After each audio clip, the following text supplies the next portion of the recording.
ये व्यक्ति प्रोफेसर है और कुछ बहुजन समाज के लोगों के लिए ये उनका देवता है, भगवान है और हितैषी है। लेकिन इस व्यक्ति की बुद्धिमत्ता आप इस वीडियो को अगर अंत तक देखेंगे तो समझ जाएंगे कि कितनी है। मेरी नज़र में तो ये व्यक्ति अनपढ़, जाहिल और गंवार है। अब ये बातें मैं क्यों बोल रहा हूँ, आप इस वीडियो को अंत तक देख समझ जाएंगे। देखिए, अभी हाल ही में उत्तर प्रदेश पुलिस भर्ती प्रक्रिया निकली थी 2023-2024। इसमें सामान्य वर्ग के अभ्यर्थी, ईडब्ल्यूएस के अभ्यर्थी, ओबीसी के अभ्यर्थी, एससी के अभ्यर्थी और एसटी के अभ्यर्थी सभी ने भाग लिया था। ये मैं उस लैंग्वेज का यूज कर रहा हूं जो भर्ती प्रक्रिया में प्रोफेसर दिलीप मंडल ने यूज करी है, वरना मेरे लिए तो सभी सामान्य है, लेकिन बात उनके हिसाब से करना जरूरी है। तो ये सारे अभ्यर्थी उस परीक्षा में सम्मिलित थे। कुल जो पद थे वो थे 60,244। अब इन 60,244 के लिए इन सभी अभ्यर्थियों ने भाग लिया, जिसमें से ईडब्ल्यूएस और सामान्य वर्ग के जो पद थे वो थे 30,126।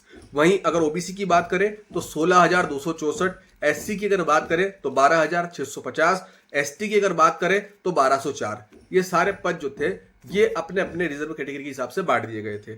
देखिए, कुछ लोगों का यह कहना है कि जो ओबीसी, एससी, एसटी है इनकी आबादी 85% है और किसी भी भर्ती प्रक्रिया में एससी, एसटी और ओबीसी की जो पद संख्या है वो 50% या 50% से कम रहती है। बाकी 50% सामान्य वर्ग में दे दिया जाता है। तो ये एक बहुत बड़ा सवाल है और इसको गलत तरीके से किस तरीके से रिप्रेजेंट करते हैं आप प्रोफेसर दिलीप मंडल से सीखिए। अब इन्होंने क्या कहा है, एक ट्वीट करके एक किसी व्यक्ति ने इसी तरीके की समीक्षा कर रखी थी कि जनसंख्या के हिसाब से पद नहीं दिए गए, सामान्य वर्ग के व्यक्तियों को ज्यादा पद दिए गए। इस बारे में मैं बाद में बात करूंगा, लेकिन प्रोफेसर दिलीप मंडल ने क्या कहा आप वो सुनिए। एससी, एसटी को उनकी संख्या के हिसाब से मिल रहा है, लेकिन स्वर्ण जातियों को संख्या से 3 गुना मिल रहा है। ओबीसी घंटा बजा रहा है, ये एक प्रोफेसर की लैंग्वेज है। ये जो 3 गुना है वो ओबीसी के हिस्से का है। अब मैं आपसे एक बात पूछना चाहता हूं, क्या एससी, एसटी, ओबीसी ये तीनों कैटेगरी के व्यक्ति सामान्य वर्ग में जाके फाइट नहीं कर सकते?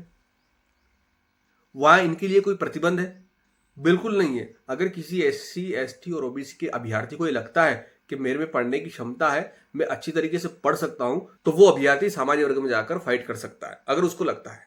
लेकिन कोई सामान्य वर्ग का व्यक्ति ना तो एससी कैटेगरी से फाइट कर सकता है, ना एसटी कैटेगरी से फाइट कर सकता है, ना ओबीसी से कर सकता है। उसके लिए प्रतिबंध है। लेकिन एससी, एसटी, ओबीसी के लिए कोई प्रतिबंध नहीं है। वो चाहे तो सामान्य वर्ग से फाइट कर सकते हैं अगर उनमें पढ़ने की क्षमता है और उनको लगता है कि वो आसानी से निकाल सकते हैं। लेकिन इस बारे में कोई भी कुछ नहीं बोलेगा। आपको सिर्फ दिखाया जनसंख्या के हिसाब से जाएगा कि जनसंख्या के हिसाब से 50% 85% में बांट दिया और जो 15% है उनको 50% दे दिया। सोचने वाली बात है कि एक इतने बड़े ओहदे पर बैठा हुआ व्यक्ति, एक प्रोफेसर, इस तरीके की समीक्षा कर रहा है और आधा सच बताकर लोगों को भ्रमित कर रहा है, लोगों को रिजर्वेशन जो है उसका गलत मतलब समझा रहा है। ऐसे ही व्यक्तियों की वजह से समाज में द्वेष फैल रहा है, समाज में एक नकारात्मकता भावना पनप रही है इन जैसे लोगों की वजह से। ये अगर चाहें तो बच्चों को मोटिवेट कर सकते हैं और वहां जाकर उनके बीच में ये कह सकते हैं आप इतनी मेहनत करो, इतना पढ़ो कि आप अगर सामान्य वर्ग से भी फाइट करो तो एग्जाम निकाल कर ले आओ। लेकिन ये ऐसा नहीं करेंगे। ये बच्चों को किस तरीके से कायर बनाया जाए, किस तरीके से उनको घुटनों पे लाया जाए, उसमें लगे हुए हैं। चाहे ये 85% भी ले लेंगे तब भी ये 15% का रोएंगे कि उनको 15% क्यों दिया जा रहा है। ऐसे व्यक्ति हैं ये और इस तरीके से गलत चीजें फैला रहे हैं। क्या ऐसे व्यक्ति हमारी समाज का भला कर सकते हैं? कमेंट सेक्शन में कमेंट करके अपनी राय जरूर दें। मिलते हैं नेक्स्ट वीडियो में।